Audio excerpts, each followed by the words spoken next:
Hai semuanya, apa kabar?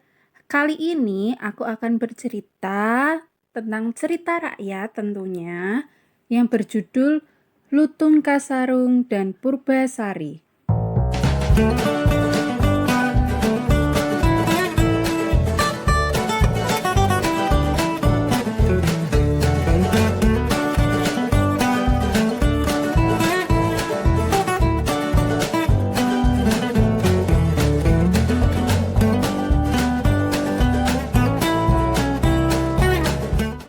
Pada zaman dahulu kala, hiduplah seorang putri bernama Purbasari.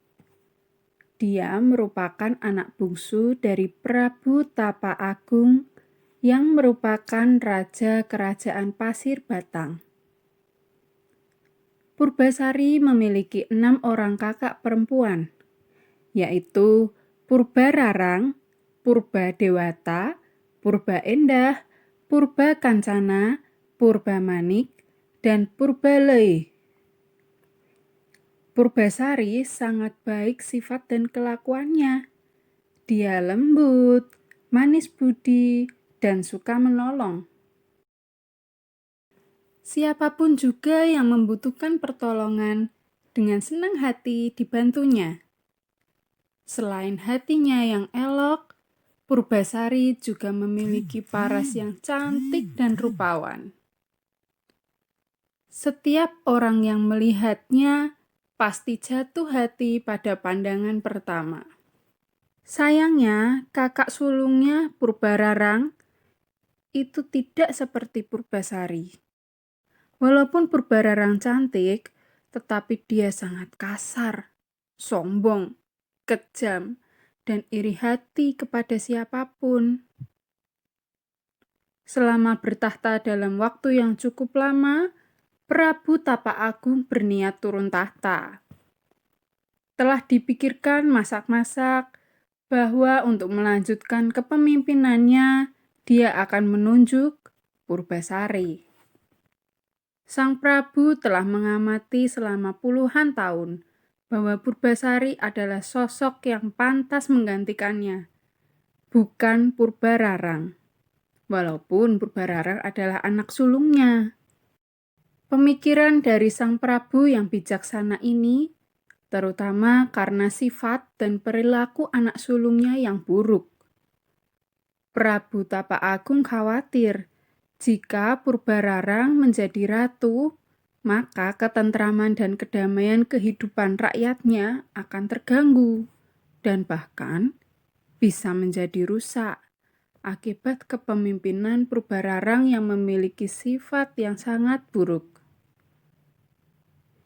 Di hadapan seluruh pembesar kerajaan dan juga ketujuh putrinya, Raja Prabu Tapa Agung menyerahkan tahtanya kepada Purbasari.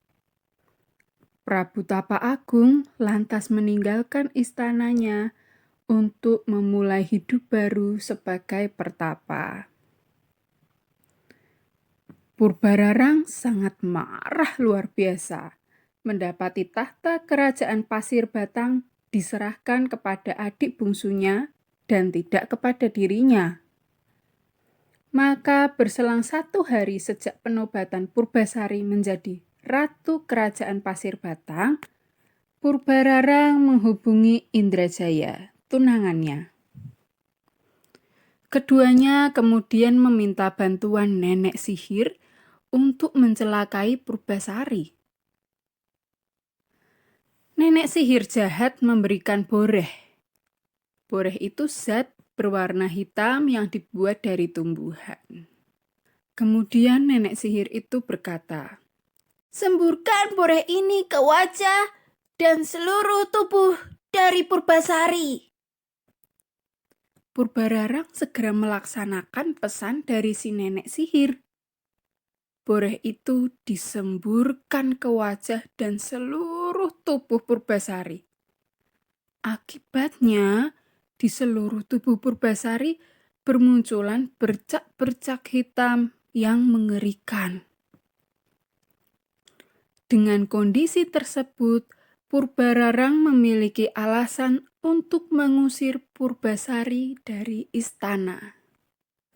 Orang yang dikutuk hingga memiliki penyakit mengerikan ini tidak pantas menjadi ratu kerajaan Pasir Batang.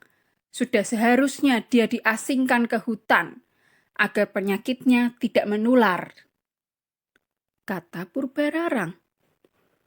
Purbararang kemudian mengambil tahta kerajaan Pasir Batang.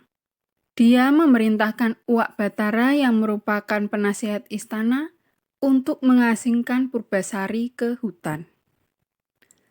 Ketika Purbasari tengah diasingkan ke hutan, terjadilah masalah besar di Kayangan. Pangeran Guruminda tidak berkenan menikah dengan bidadari Kayangan seperti yang diperintahkan Sunan Ambu ibunya. Pangeran Guruminda hanya berkenan menikah dengan perempuan yang kecantikannya setara dengan Sunan Ambu ibunya. Sunan Ambu menjelaskan bahwa sosok perempuan yang secantik dirinya hanya akan ditemui Pangeran Guruminda di dunia manusia. Namun, jika Pangeran Guruminda bersikeras ingin menemui wanita sesuai dengan keinginannya itu, dia harus pergi ke dunia tidak dalam bentuk Pangeran Guruminda yang gagah dan tampan, melainkan harus dalam wujud penyamaran berupa lutung. "Lutung Kasarung namamu," kata Sunan Ambu. "Apakah engkau bersedia melakukannya?" Pangeran Guruminda menyatakan kesediaannya. Setelah menjelma menjadi seekor lutung kasarung, Pangeran Guruminda segera turun ke dunia manusia. Dia tiba di hutan. Dalam waktu singkat saja, lutung kasarung sudah menjadi raja para lutung dan kera di hutan tersebut. Hal ini sangat wajar, karena tidak ada kera dan lutung yang mampu menandingi kesaktian, kecerdasan, dan kekuatan dari Pangeran Guruminda.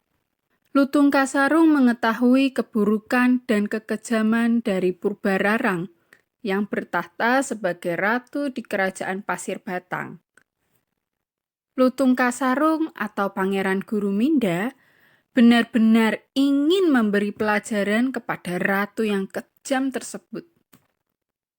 Maka, ketika dia mendengar rencana Purbararang mencari hewan kurban di hutan, Lutung Kasarung membiarkan dirinya ditangkap oleh orang-orang suruhan Purbararang.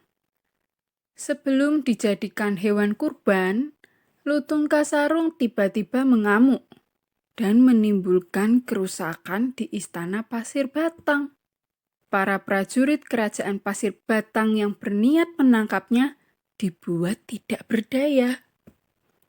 Kalang kabut semua yang berniat meringkusnya.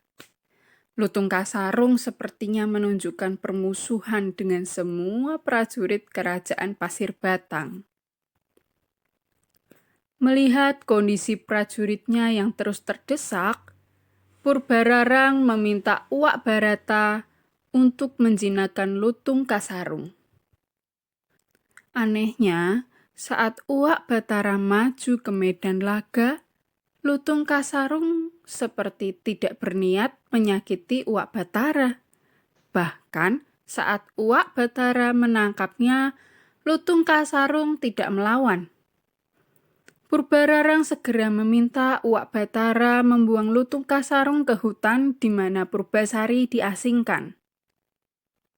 Dia menghendaki Purbasari tewas dimangsa Lutung Kasarung yang dianggapnya sebagai hewan buas.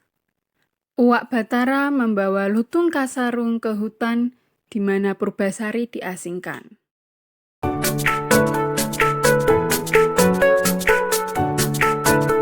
Purbararang khawatir telah kembalinya kecantik. Bahkan kali ini, dia berniat menyingkirkan Purbasari untuk selama-lamanya.